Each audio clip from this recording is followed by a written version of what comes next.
예전에 세 가족이 한 번 오셨는데 예배 중에 눈물을 흘리시는 거예요. 저분이 오늘 말씀 중에 은혜를 받나 보다 이런 생각을 했습니다. 예배가 끝나고 그분과 이런저런 대화해 보니까 이분이 이제 군대를 가고 취직을 하면서 어릴 때는 교회를 다녔는데 그 이후로 교회를 안 다니고 25년 만에 처음으로 이제 교회를 오게 된 겁니다. 근데 들어보니까 설교 말씀이 은혜가 돼서 눈물 난 게 아니고 그 찬양, 낮에처럼 밤의 달처럼 그 찬양을 부르는데 자기가 그 청년 때 이 찬양을 부르면서 교회에서 섬기고 교회에서 은혜 받던 것이 떠오른 거예요. 와, 나 그때 그렇게 주님 사랑하고 그렇게 열심히 신앙생활 했었는데 내가 25년 동안 뭐 한 거야? 그러면서 옛날의 기억도 나고 이제는 다시는 주님을 떠나지 말아야지, 교회를 떠나지 말아야지 하면서 그 과거가 기억나면서 눈물이 났다, 이렇게 이야기하는 것을 듣게 됩니다. 어떤 곡은 그저 찬양곡 한 곡뿐일 때 그 찬양곡과 함께 우리 추억이 있어요. 그때 내가 이런 상황에서 이럴 때 이 찬양 부르고 힘을 얻고 은혜 받았었지. 그 과거의 기억까지 소환하는 능력이 찬양 가운데 있는 것들을 보게 됩니다. 어제 저녁에는 바람이 시원해서 제가 저녁에 밤에 주차장에 있는 테이블에 앉아서 밖을 보고 있는데 우리 교회 십자가, 하얀 십자가가 눈에 들어왔어요. 그러면서 이제 옛날 생각이 났습니다. 우리 교회를 이제 11년 전에 이제 건축을 막 할 때에 우리 아이들한테 그렇게 얘기했어요. 야, 엄마 아빠가 우리가 교회를 세우는데 너희들도 뭔가 하나님의 교회 세우는 데에 동참해야 되지 않겠냐. 뭐 그때 애들이 초등학생 2학년, 3학년, 4학년 요 아이들이었으니까 난 너희들이 하나님 교회 세우는데 참여했으면 좋겠다. 그럼 뭐가 좋을까 한참 논의하다가 야, 십자가 탑을 너희가 좀 했으면 좋겠다. 그 애들이 하면 좋지. 근데 할 수가 있나? 네, 어릴 때부터 통장에 모아둔 돈이 있었잖아요. 야, 니들 통장에 돈이 있는데 그거 50만 원씩 빼가지고 십자가 탑을 만들자 했더니 애들이 못 모르고 알았어요. 그러면서 이제 50만 원씩 빼가지고 십자가를 세웠던 기억이 납니다. 그 하얀 십자가를 볼 때마다 그런 기도가 나요. 하나님 아시죠? 우리 아이들이 하나님께 드린 십자가입니다. 우리 아이들을 보호하시고 인도해 주옵소서, 이런 기도를 하게 되죠. 그냥 십자가일 뿐이죠. 그렇지만 그 십자가를 볼 때 과거가 기억나고 은혜가 기억나는 그런 물건이 있어요.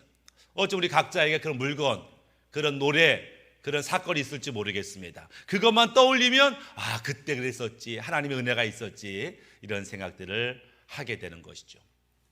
목회를 하다 보면, 성도와 대화하다 보면은 성도들이 기대하는 바가 있습니다. 어떤 걸 기대하냐면 이런 거예요. 한마디로 말하면 은혜 받기 원한다. 다시 말하면 감동 받기 원한다. 이것이 이제 공통적인 관심사예요. 오늘 말씀을 통해서 바로 내게 주신 하나님의 음성을 듣는 거, 그래서 내게 주신 그 말씀 앞에 감동받기 원한다. 찬양 들으면서 마음과 뜻과 정성을 다한 찬양, 그 찬양 가운데 하나님의 임재를 느끼고 그분의 마음을 느끼고 그래서 감동받기 원한다. 부르짖어 기도할 때에 우리의 기도를 들으신 하나님의 역사를 보고 하나님의 음성을 듣는, 그래서 내 신앙생활에 감동받기 원한다. 이런 것들을 성도들이 원하고 있다는 것을 느끼게 됩니다. 그래서 그것을 제가 성도들이 감동받기 원하시는구나를 깨닫고 나서 가끔 예배할 때 좀 부담이 돼요. 이분들이 오늘 감동받기 원하는데 내가 오늘 감동을 줄 수 있을까? 불가능하죠. 내가 줄 수 있는 감동을 없어요. 하나님이 은혜 베풀지 아니하고 하나님이 역사하지 않으면 어떻게 우리가 하나님의 감동을 받겠어요? 저도 기도하는 거죠. 하나님, 예배 가운데 하나님 우리가 감동받기 원합니다. 그래서 결단하고 순종하기 원합니다. 그 은혜를 부어 주옵소서. 기도하지 않을 수 없어요.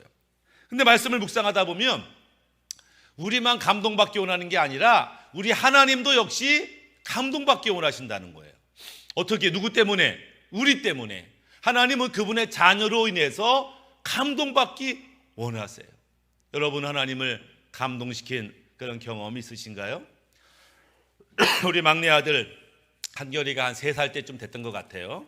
교회 사역 마치고 집에 왔더니 누가 줬는지 한결이가 아이스크림을 먹고 있었어요. 먹고 있는데 혼자 먹고 있었어요. 그랬더니 누나들이 한결아, 누나 한 입 줘. 안 주더라고.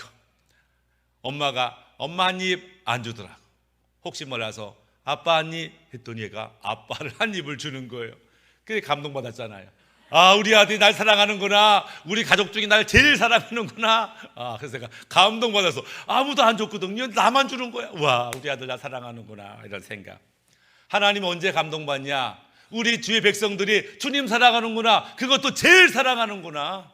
돈보다도, 세상 명예보다도, 성공보다도 하나님 나를 더 사랑하는구나를 깨달으시면 우리 하나님이 기뻐하고 감동받으시는 것들을 보게 됩니다.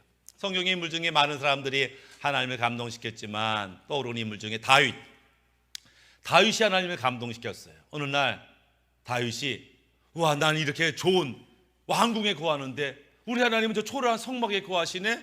이건 아니지. 내가 하나님을 위해서 멋진 성전을 지어드려야 되겠다. 이 마음을 먹었는데 하나님이 그 마음에 감동받으셨어요. 네가 나를 생각하는구나. 나를 기쁘게 하려고 애쓰는구나.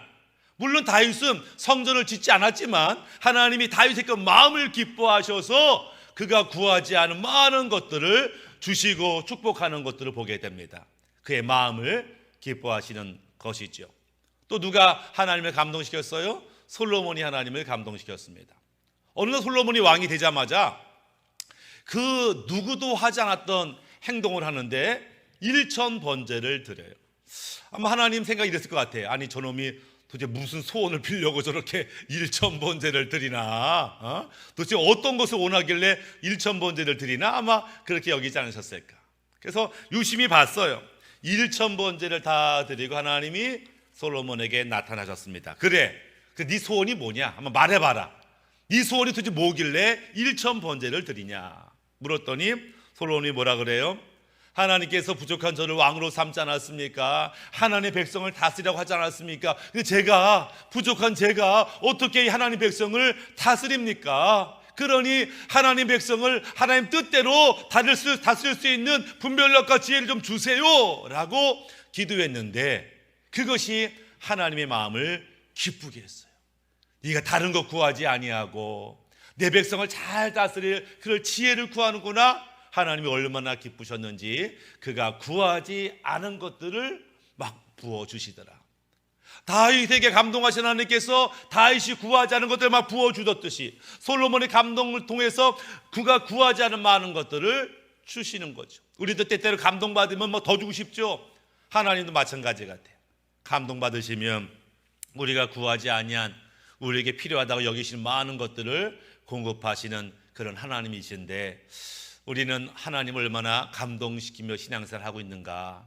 오늘 내가 드리는 찬양을 통해서 주님 감동받으셨을까? 나의 간절한 기도가 하나님을 감동시켰을까? 나의 헌신과 수고와 인내가 하나님을 감동시켰을까? 아니면 전혀 나한테는 하나님을 감동시킬 만한 것이 없나를 좀 살펴봤으면 좋겠습니다. 오늘 에베네셀이라는 단어가 있습니다. 성경에는 에베네셀이 두 가지예요. 두 가지. 첫 번째 에베네셀은 오늘 본문에 등장한 에베네셀. 이 에베네셀은요, 돌멩이 이름입니다. 이스라엘 백성이 미스바에서 그냥 회개 운동, 말씀 집회가 막 있었어요. 그 미스바 집회를 통해서 이제 말씀대로 살겠다, 은혜대로 살겠다, 막 그렇게 결심하고 결단하는 그런 시간이었어요. 그 순간을 누가 알았냐면 블레셋 군대가 알았어요. 이것들 봐라. 무방비 상태로 이 넓은 들판에 모여 있네. 지금이 전쟁하기 딱 좋다. 이러면서 블레셋 군대가 쳐들어왔는데 깜짝 놀랐죠. 전쟁 준비하지 않았는데 적들이 몰려와. 그렇지 않아도 그들이 군사력이나 전력이나 모두 다 그들이 우위에 있는데 갑자기 전쟁이 시작됐으니 난감하고 당황스러운 것이죠.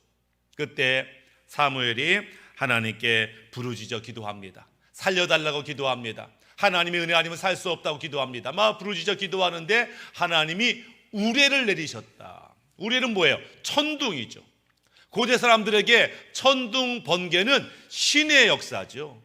갑자기 이스라엘 백성 공격하는데 갑자기 막 우레의 천둥이 막 몰려 퍼지니까 블레셋 사람들은 이 전쟁 가운데 쟤들 하나님, 쟤들 여호와가 이 전쟁에 개입했구나 라고 두려움에 떨게 됐고, 이스라엘 백성은 우리 하나님이 전쟁과 함께 하시구나 라고 담대함을 갖게 됐고, 그리고 전쟁에서 이스라엘 백성이 승리하게 되고, 이 승리를 기념하기 위해서 커다란 돌멩이 하나를 주워다가 기념석으로 딱 세우고 이 돌멩이 이름을 에베네셀이라 이렇게 이름을 지었다. 그래서 이 에베네셀을 볼 때마다 하나님이 우리가 함께 하셨지, 우리의 기도를 들으셨지, 엄청난 능력을 우리가 경험했지, 간증의 돌멩이가 에베네셀입니다.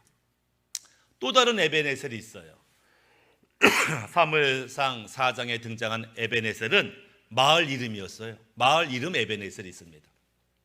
똑같이 블레셋과 이스라엘이 전쟁하는데 그 전쟁터가 에베네셀이었어요. 근데 문제는 그 전쟁에서 이스라엘이 집니다. 4,000명의 군사가 죽어요. 그러자 이스라엘 백성이 야, 우리가 전쟁에서 졌네, 어쩌면 좋을까? 그때 어떤 사람이 아이디어 하나 냈습니다. 아니, 하나님의 법궤를 가져옵시다. 우리 광야에서 출애굽할 때 법궤와 함께 있을 때 그들은 천하무적 아니었습니까? 법궤만 있으면 하나님 우리를 도와주실 겁니다. 그래가지고 좋겠다, 좋은 아이디어다. 그래서 법궤를 가져왔어요. 법궤를 가져와서 또다시 전쟁했는데 이번에는 더 많은 사람이 죽네. 3만 명이 죽고 법궤는 빼앗기고 제사장에 있던 엘리의 두 아들도 죽고 이 소식을 들은 엘리도 깜짝 놀라 죽고 막 쑥대밭이 되는 현장이 어디에? 에베네셀이다. 어떤 이에게 에베네셀은 승리와 응답의 간증이 있는 것이지만 어떤 이에게 에베네셀 하면 떠오르는 것이 실패와 슬픔뿐인 것들을 보게 됩니다. 왜 동일한 에베네셀인데 어떤 이에게는 기쁨을, 어떤 이에게는 슬픔을 줄까? 왜 에베네셀의 이미지가 이렇게 다를까 생각해 보게 됩니다. 우리 교회는 안 그런 것 같은데 다른 교회에서 단기 선교를 갔어요. 단기 선교를 가면 은혜를 받잖아요. 이번 단기 선교를 통해서 엄청 은혜를 받고 엄청 기적을 경험하고 하나님을 체험하고 이런 많은 간증이 있어요. 근데 어떤 교회는 단기 선교를 갔는데 거기서 갈등, 다툼, 싸움, 상처받고 돌아오는 성도들이 있어요. 어떤 성도는 이 단기 선교를 통해서 엄청난 은혜를 받는데 어떤 성도는 괜히 단기 선교 따라가가지고 말이야 화만 나고 이놈이 교회 안 다닐란다 이렇게 결정하고 오는 그런 단기 선교도 있더라. 왜 같은 현장, 같은 은혜의 자리에 갔는데 왜 서로 다른 결과를 가지고 왔을까? 왜 에베네셀에 대한 이미지가 이렇게 다를까를 봤더니 실패한 에베네셀에는 어떤 특징이 있어요. 첫 번째 특징이 뭐냐면 회개하지 않았다라고 하는 거예요. 이스라엘 백성이 점점점 가나안을 따라가고 죄를 따라가고 우상 숭배를 따라하면서 하나님이 진노하셨어요. 경고하셨어요. 회개하라, 돌이키라, 죄를 끊어라, 우상 숭배를 멈춰라. 그럼에도 불구하고 이스라엘 백성은 회개하지 않았어요. 회개하지 않은 상태에서 전쟁이 벌어진 거예요. 하나님 음성도 듣지 못한 상태에서 전쟁이 일어나는 것입니다. 그리고 뿐만 아니라 그러니까는 아무리 하나님의 백성이라고 해도 이 죄악의 상태, 회개하지 않은 상태에서 하나님의 축복을 기대할 수가 없다라고 하는 거예요. 또한 전쟁 중에 그들은 법궤를 가지고 왔지만 법궤를 가져오면서 하나님의 뜻을 구하지 않았어요. 그러니까 하나님의 뜻을 이루기 위해서 전쟁한 것도 아니고 이 법궤를 가져올 때도 하나님 뜻대로 가져온 게 아니에요. 자기 마음대로 갖고 온 거예요. 그러니까 하나님과 무관한 전쟁이죠. 그러니까 하나님이 능력이 없고 힘이 없어서 이 전쟁에서 진 것이 아니라 하나님과 아무 관계없는 전쟁이기 때문에 하나님이 전쟁 가운데 역사하지 않는 것들을 보게 됩니다.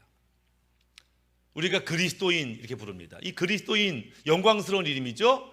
그리스도 예수를 왕으로 믿고 따르는 사람들의 그런 사람 그리스도인, 예수님처럼 살기로 작정한 사람들 그리스도인, 영광스러운 이름입니다. 그러나 때때로 그리스도인이지만 세상을 따라가고 욕심을 따라가고 욕망을 따라가는 사람들이 많아요. 그러니까 이름은 참 멋진데 전혀 그렇지 못한 성도들을 봅니다. 오늘날 많은 사람들이 교회를 욕하고 막 기독교를 막 욕하잖아요. 근데 자세히 들어보면은 이 불신자들이 막 교회를 욕할 때 예수님을 욕하는 게 아니에요. 예수님 아주 못된 인간이야 이렇게 욕하는 게 아니에요. 누굴 욕하냐? 예수님을 욕하지 않고 예수를 따르는 성도와 교회를 욕합니다. 아니 너희가 예수님의 제자라며 구원 받았다며 그런데 왜 예수님의 말씀과 전혀 다른 삶을 사냐? 니들 왜 예수님을 전혀 닮지 않았냐? 네가 겉과 속이 다르냐? 이렇게 말하면서 우리를 조롱하고 비판하는 것들을 보게 됩니다. 못된 왕 아합이 있는데 그 아합 왕의 아버지가 오므리죠. 오므리인데 원래 오므리의 뜻은 뭐냐면 여호와를 경배하다 이런 뜻이에요. 여호와를 경배하다. 이름은 여호와를 경배하다 아주 멋진 이름을 가졌지만 성경에서 오므리를 설명할 때 오므리는 그 이전에 어떤 왕들보다 악했다. 그 이전 어떤 왕들보다 백성들을 우상으로 이끌었다. 이렇게 말해요. 이름은 여호와를 경배하다라는 멋진 이름을 가졌지만 그의 삶은 전혀 하나님을 경배하는 삶이 아닌 것들을 보게 됩니다. 하나님께서 우리에게 기대하는 바가 있어요. 너는 내 자녀 아니냐? 내 아들과 딸이 아니냐? 구원받은 백성 아니냐? 그렇다면 너희가 이렇게 살아야 되지 않겠냐라고 기대하는 바가 있는데 불신자와 별반 차이가 없는 그런 삶을 산다고 한다면 우리 하나님이 분명 아파하시고 슬퍼하시리라 생각되어집니다. 에베네셀이 두 가지로 나뉘어진 그 결정적 이유 중에 또 하나는 뭐냐면 기도라는 거예요. 이 승리한 에베네셀 가운데는 기도가 있었고 실패한 에베네셀 가운데는 기도가 없었다라고 하는 것이죠. 사무엘상 7장 9절에 사무엘이 젖먹는 어린 양 하나를 가져다가 온전한 번제를 여호와께 드리고 이스라엘을 위하여 여호와께 부르짖음에 여호와께서 응답하셨더라. 사무엘이 부르짖었다. 이 단어 자크라고 하는 단어를 썼어요. 부르짖다, 목숨 걸고 부르짖다 이런 뜻입니다. 하나님, 우리는 아무것도 없어요. 힘도 없어요. 하나님이 도와주지 않으면 다 죽습니다. 목숨 걸고 사무엘이 부르짖었더니 하나님께서 응답하셨다 이렇게 말씀하는 것을 보게 됩니다. 이 부르짖음이란 단어가 항상 있는데 이 부르짖어 기도하는 거죠. 그러니까 지금 상황은 죽을 상황이에요. 그런데 아주 안 좋은 상황이에요. 이때 부르짖어 기도하는 성도가 있어요. 부르짖어 기도하면 하나님이 응답하시고 역사하시죠. 근데 이 위급한 상황에 부르짖어 기도하지 않으면 어떤 일이 벌어지냐면 이 상황이 현실이 돼서 그때 또 부르짖어. 근데 부르짖는 거 똑같은데 첫 번째는 기도하며 부르짖는 것이고 이 두 번째는 너무나 고통과 너무나 억울하고 너무나 비참해서 부르짖는 게 있어요. 우리는 아주 중요한 순간, 위급한 순간에 하나님께 부르짖어 기도하여 응답받을 것이냐, 그때 기도하지 않아서 결국 고통과 슬픔으로 부르짖게 될 것이냐, 너희가 선택하라 라고 하는 거예요. 우리는 문제 앞에서 부르짖음으로 말미암아 하나님의 역사를 볼 거냐, 기도할 때 기도하지 않으므로 결국 애통해하며 절망하며 부르짖을 것이냐, 어떤 부르짖음이 너에게 임하기를 원하느냐, 이렇게 말씀하시는 것들을 보게 됩니다. 부르짖어 기도하는 것은 강력한 능력이 있습니다. 부르짖어 기도한다는 것은 내 인생의 문제는 하나님밖에 없다라고 하는 고백이죠. 부르짖어 기도할 때에 내 굳어진 영혼이 풀어지고 내 믿음이 회복됩니다. 부르짖어 기도할 때에 어둠이 떠나가고 문제가 깨어지는 것을 보게 됩니다. 하나님께서는 부르짖어 기도하기를 원하시는 거죠. 만약 우리 가운데 우리의 삶이 회복되기 원한다면 우리는 부르짖어 기도하는 그 기도가 회복될 필요가 있어요.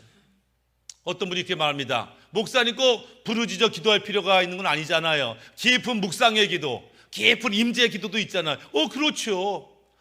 어떤 면에서 깊은 묵상의 기도, 깊은 임재의 기도, 우리가 모두 그런 기도를 경험해야 됩니다. 그러나 깊은 하나님의 임재의 기도, 깊은 하나님과 만남의 기도는요, 사실 부르짖음 그 다음에 오는 거예요.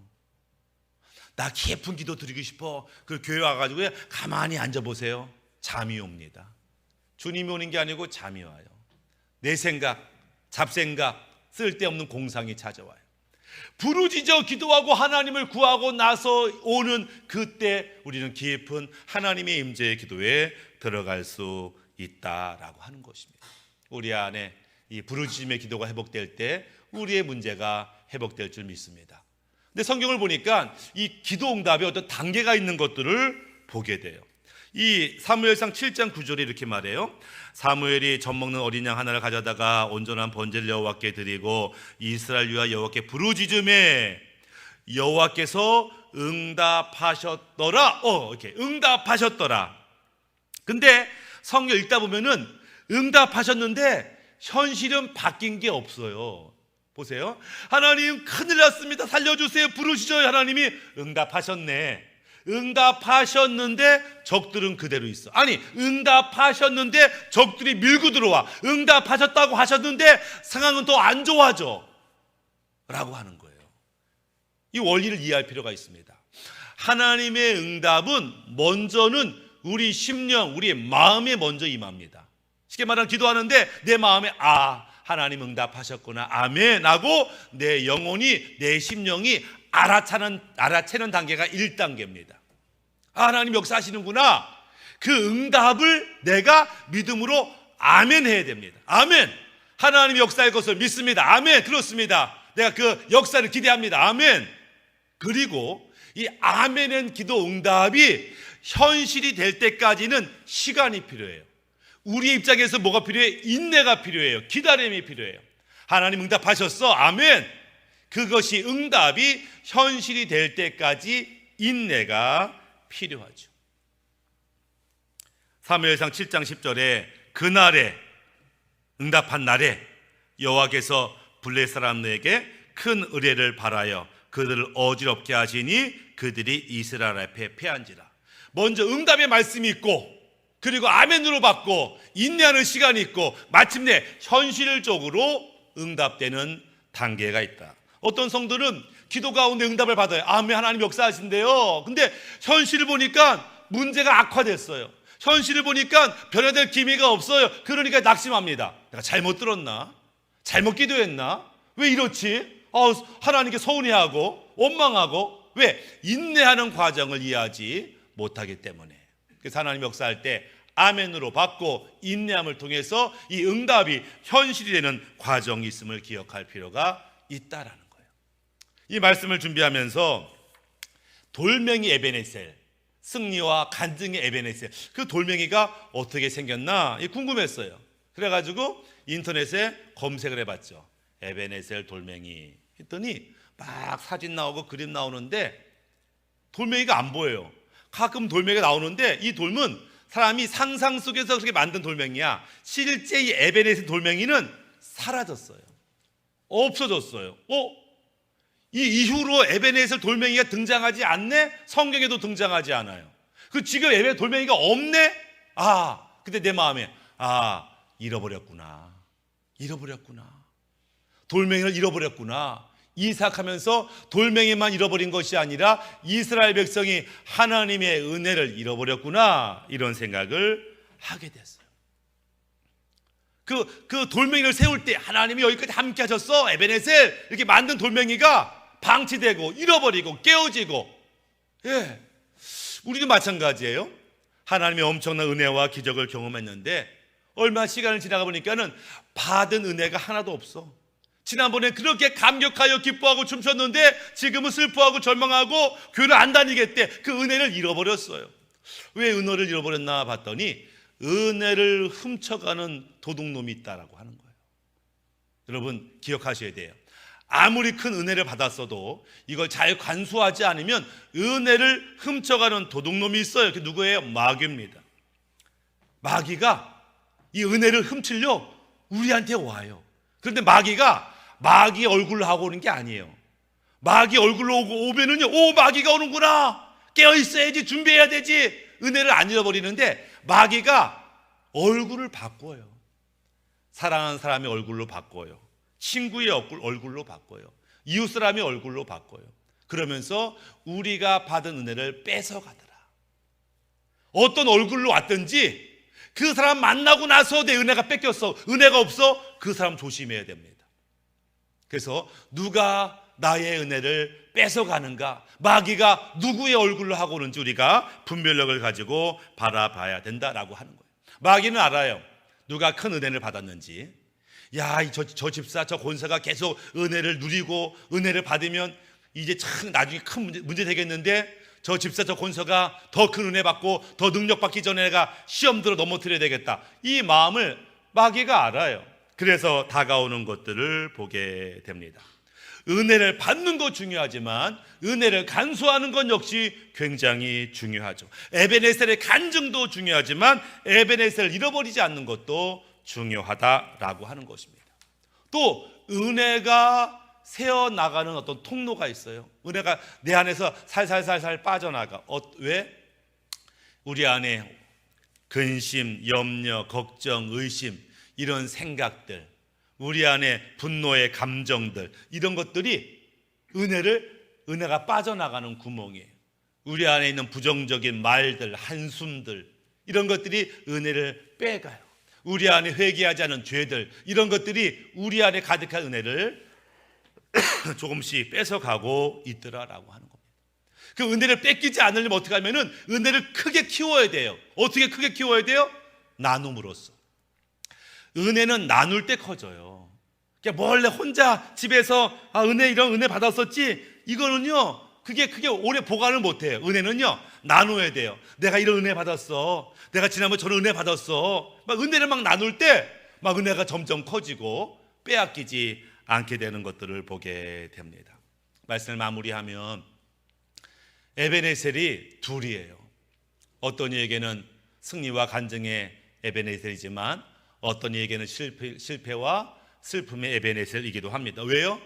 회개하지 아니하고 하나님 뜻을 구하는 게 아니라 내 뜻을 구할 때, 기도하지 아니하고 부르짖어 기도하지 않을 때에 하나님의 역사를 경험하기가 어렵다. 우리가 진정 인생의 문제 해결하기 원한다면 부르짖어 기도하는 이 기도가 회복되어야 된다.